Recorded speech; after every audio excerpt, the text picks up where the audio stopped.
ओम नमः शिवाय।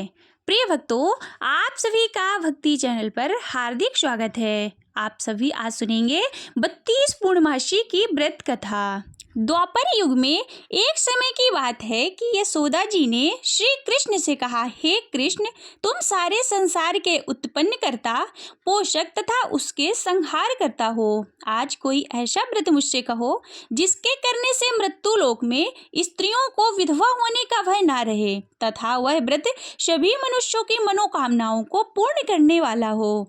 श्री कृष्ण कहने लगे, हे माता, तुमने अति सुंदर प्रश्न किया है।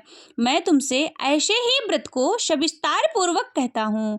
सौभाग्य की प्राप्ति के लिए स्त्रियों को 32 अर्थात 32 पूर्णमासी का व्रत करना चाहिए। इस व्रत को करने से स्त्रियों को सौभाग्य संपत्ति मिलती है। यह व्रत अचल सौभाग्य देने वाला और भगवान शंकर के प्रति मनुष्य मात्र की भक्ति को बढ़ाने वाला है। यशोदा जी कहने लगी कि हे कृष्ण, सर्वप्रथम इस व्रत को किसने किया था, इसके विषय में सविस्तार पूर्वक मुझसे कहो। श्री कृष्ण कहने लगे कि इस भूमंडल पर एक अत्यंत प्रसिद्ध राजा चंद्रहास से पालित अनेक प्रकार के रत्नों से परिपूर्ण कातिका नाम की एक नगरी थी। वहाँ धनेश्वर नाम का एक ब्राह्मण था। इसकी स्त्री अति सुशील और रूपवती थी। दोनों ही उस नगरी में बड़े ही प्रेम के साथ रहते थे। घर में धन धान्य आदि की कोई कमी नहीं थी। उनको एक बड़ा दुख था, उनके कोई संतान नहीं थी, जिस वजह से वह बहुत ही दुखी रहते थे। एक दिन एक बड़ा तपस्वी योगी उस नगरी में आया। वह योगी वहाँ के सब घरों से भिक्षा मांगकर भोजन किया करता था, लेकिन उस ब्राह्मण के घर से भिक्षा नहीं मांगा करता था। एक दिन योगी गंगा के किनारे भिक्षा मांगकर प्रेम पूर्वक खा रहा था कि धनेश्वर ने योगी के सब कार्य किसी प्रकार से देख लिया। अपनी भिक्षा के अनादर से दुखी होकर धनेश्वर योगी से बोले, और सभी घरों में भिक्षा लेते हैं, परंतु मेरे घर की भिक्षा आप कभी नहीं लेते, इसका कारण क्या है? योगी कहने लगा कि आपके धर्म हमें इस बात की आज्ञा नहीं देता है, क्योंकि अभी आप गृहस्थ जीवन में एक सुख से वंचित हैं। आपके घर संतान ना होने पर मैं आपके घर की भिक्षा स्वीकार नहीं करूंगा। उन्होंने कहा कि जिसे संतान नहीं है उसके घर से भिक्षा लेने से मेरे भी पतित हो जाने का भय है। धनेश्वर यह सब बात सुनकर बहुत दुखी हुआ और हाथ जोड़कर योगी के पैरों पर गिर पड़ा तथा दुखी मन से कहने लगा कि आप मुझे संतान प्राप्ति का उपाय बताएं। आप सर्वज्ञ हैं, मुझ पर अवश्य ही कृपा कीजिए। धन की मेरे घर में कोई कमी नहीं है, लेकिन मैं संतान ना होने के कारण अत्यंत दुखी हूँ। आप मेरे इस कार्य का हरण कीजिए। यह सुनकर योगी कहने लगे, तुम चंडी की आराधना करो। घर पहुंचकर उन्होंने यह सब बातें अपनी पत्नी को बताई और खुद वन में चला गया। वन में पहुंचकर उसने चंडी की आराधना और उपवास किया। चंडी ने 16वें दिन उसके सपने में दर्शन दिया और कहा कि हे धनेश्वर, जा तेरे पुत्र होगा, लेकिन उसकी आयु सिर्फ 16 वर्ष होगी। 16 वर्ष की आयु में ही मृत्यु हो जाएगी। अगर तुम दोनों स्त्री पुरुष 32 पूर्णिमा का व्रत करोगे तो वह दीर्घायु हो जाएगा। जितने तुम्हारे समर्थ हो उतने आटे के दिए जलाकर शिव जी का पूजन करना, लेकिन पूर्णमासी 32 होनी चाहिए। सुबह होते ही तुम्हें इस स्थान के पास एक आम का वृक्ष दिखाई देगा। उस पर चढ़कर एक फल तोड़कर अपने घर चले जाना। अपनी स्त्री से इसके बारे में बताना। सुबह स्नान होने के बाद वह स्वच्छ होकर श्री शंकर जी का ध्यान करके उस फल को खा लेगी। तब शंकर भगवान की कृपा से उसको गर्भ हो जाएगा। वह ब्राह्मण सुबह उठा तो उसे उस स्थान पर आम का एक वृक्ष दिखाई दिया और उससे फल तोड़ने के लिए चढ़ा, लेकिन वह पेड़ पर चढ़ नहीं पा रहा था। यह देखकर उसे बहुत ही चिंता हुई, किंतु उसने भगवान श्री गणेश की उपासना की और कहा कि हे दयानिधे, हे दया सिंधु, अपने भक्तों के विघ्नों का नाश करने वाले, उनके मंगल कार्य को करने वाले, दुष्टों का नाश करने वाले, रिद्धि सिद्धि को देने वाले, आप मुझे इतना बल दें कि मैं अपनी मनोकामना को पूरी कर सकूं। इसके बाद धनेश्वर पेड़ पर फल तोड़ने के लिए चढ़ गया और उसने देखा कि उस वृक्ष में एक आम के फल के अलावा और कोई फल नहीं लगे हुए थे। उसने सोचा कि वरदान से जो फल मिला है वह यही है। उसने तुरंत ही उस फल को तोड़कर अपनी पत्नी को लाकर दे दिया। उसकी पत्नी ने भी अपने पति के कहे के अनुसार इस फल को खा लिया और वह गर्भवती हो गई।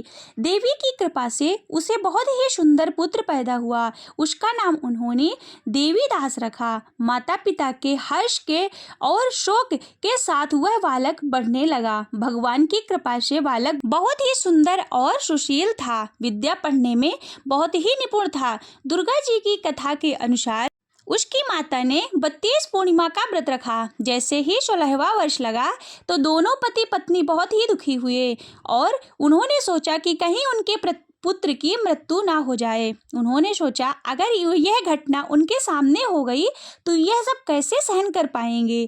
तभी उन्होंने देवीदास के मामा को बुलाया और 1 वर्ष के लिए देवीदास को काशी में पढ़ने के लिए भेज दिया।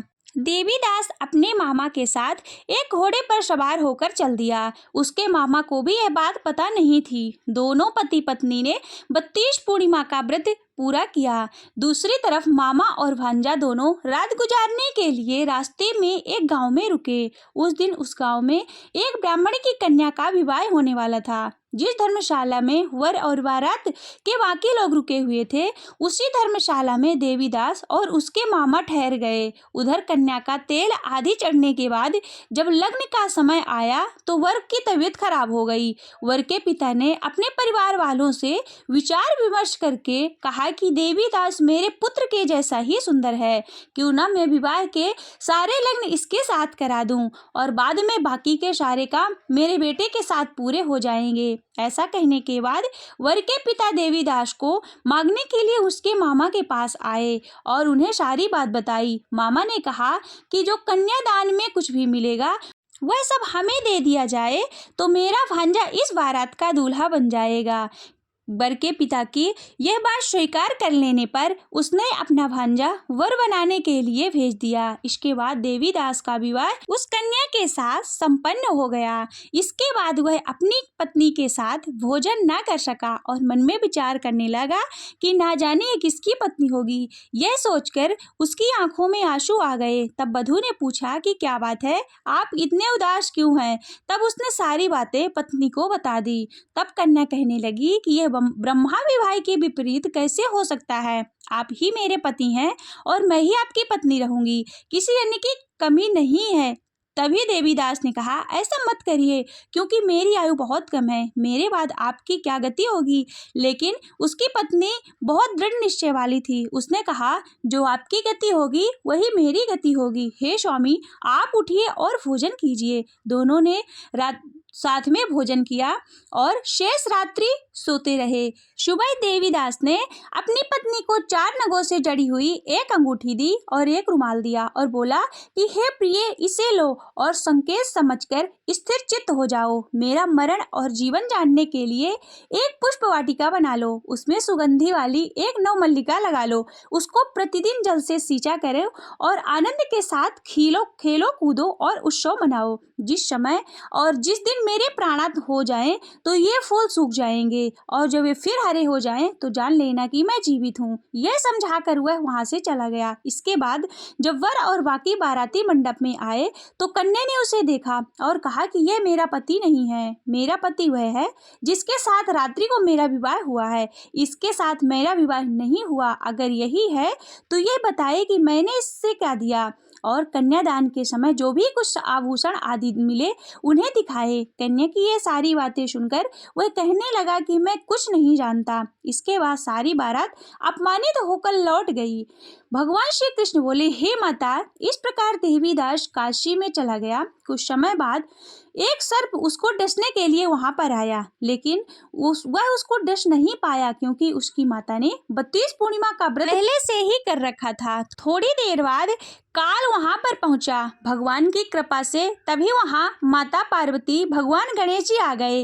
देवीदास को मूर्छित दशा में देखकर माता पार्वती ने भगवान शिव से प्रार्थना की कि महाराज, इस बालक की माता ने पहले से ही 32 पूर्णिमा का व्रत कर लिया है, आप इसको प्राणदान दें भगवान शिव ने माता पार्वती के कहने पर उसे प्राणदान दे दिए। उधर उसकी पत्नी उसके काल की प्रतीक्षा कर रही थी। उसकी पत्नी ने देखा कि इस पुष्प वाटिका में पुष्प और पत्र कुछ भी नहीं रहे तो बहुत ही आश्चर्य हुआ, और जब वो ऐसे फिर हरे भरे हो गए तो वह समझ गई कि उसका पति अभी जीवित है। इसके बाद वह बहुत ही प्रसन्न होकर अपने पिता से कहने लगी कि मेरे पति जीवित है, आप उनको ढूंढिए। इधर 16वां वर्ष व्यतीत होते ही देवीदास और उसके मामा भी काशी से चल दिए। इधर उसके ससुर उसको ढूंढने जाने ही वाले थे कि उसने देखा कि देवीदास और उसके मामा सहित आ रहे हैं। यह देखकर उन्हें अपने घर ले आए। वहां सारा गांव इकट्ठा हो गया और कन्या ने भी उसे पहचान लिया। देवीदास ने उसके बाद अपनी पत्नी और मामा को लेकर वहां से चल दिया। उसके ससुर ने भी उसे बहुत सा धन दहेज दिया। जब वह अपनी पत्नी के घर चल रहा था तो उसके माता पिता को लोगों ने खबर दी कि तुम्हारा पुत्र देवीदास अपनी पत्नी मामा के साथ आ रहा है। ऐसा समाचार सुनकर पहले तो उन्हें विश्वास नहीं हुआ, लेकिन जब देवीदास आया और उसने अपने माता पिता के पैर को छुए, देवीदास के माता पिता ने उसका माथा चूमा और दोनों को अपने सीने से लगा लिया। दोनों की आंखों में प्रेमाश्रु बह चले। धनुष्यर ने भी अपने पुत्र और पुत्र वधू के आने की खुशी में बहुत से ब्राह्मणों को दान दक्षिणाएं दी। श्री कृष्ण जी कहने लगे, इस तरह धनेश्वर को 32 पूर्णिमा के व्रत के प्रभाव से संतान प्राप्त हुई। जो भी स्त्रियां इस व्रत को करती हैं वह जन्म जन्मांतर तक वैधव्य का दुख नहीं भोगती और सदैव सौभाग्यवती रहती हैं। यह मेरा वचन है। यह व्रत संतान देने वाला और सभी मनोकामनाओं को पूर्ण करने वाला है। बोलिए शंकर भगवान की जय। बोलिए कृष्ण कन्हैया लाल की जय। शिव जी की आरती। ओम जय शिव ओमकारा, भोले हर शिव ओमकारा। ब्रह्मा विष्णु सदा शिव, ब्रह्मा विष्णु सदा शिव, अर्धांगी धारा। ओम जय शिव ओमकारा। एकानन चतुरानन पंचानन राजे, भोले पंचानन राजे। हंसासन गरुड़ासन, हंसासन गरुड़ासन, वृषवाहन साजे। ओम जय शिव ओमकारा। दो भुज चार चतुर्भुज, दश भुज अति सोहे, भोले दश भुज अति सोहे। त्रिगुण रूप निरखिता, त्रिगुण रूप निरखिता, त्रिभुवन मन मोहे। ओम जय शिव ओमकारा। अक्षमाला वनमाला, रुंडमाला धारी, भोले रुंडमाला धारी। चंदन मृग मद शोहे, चंदन मृग मद शोहे, भाले शशिधारी। ओम जय शिव ओमकारा। श्वेतांबर पीतांबर, बागांबर अंगे, भोले बागांबर अंगे। शनिकादिक ब्रह्मादिक, शनिकादिक ब्रह्मादिक, भूतादिक संगे। ओम हरे हरे हरे महादेव। करके मध्य कमंडल, चक्र त्रिशूल धरता, भोले चक्र त्रिशूल धरता। जग करता जग हरता, जग करता जग हरता, जग पालन करता। ओम जय शिव ओमकारा। काशी में विश्वनाथ विराजत, नंदी ब्रह्मचारी, भोले नंदी ब्रह्मचारी। नित्य उठे भोग लगावत, नित्य उठे भोग लगावत, महिमा यति भारी। ओम जय शिव ओमकारा। ब्रह्मा विष्णु सदा शिव, जानते अविवेका, बोले जानते अविवेका।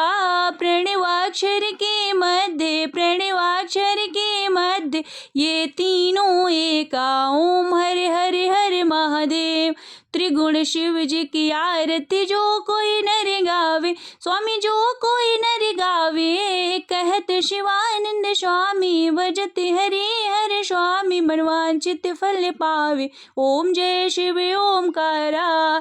जय शिव ओमकारा, भोले हर शिव ओमकारा। ब्रह्मा विष्णु सदा शिव, ब्रह्मा विष्णु सदा शिव, अर्धांगी धारा। ओम जय शिव ओमकारा। ओम जय शिव ओमकारा। नमः पार्वती पतये हर हर महादेव।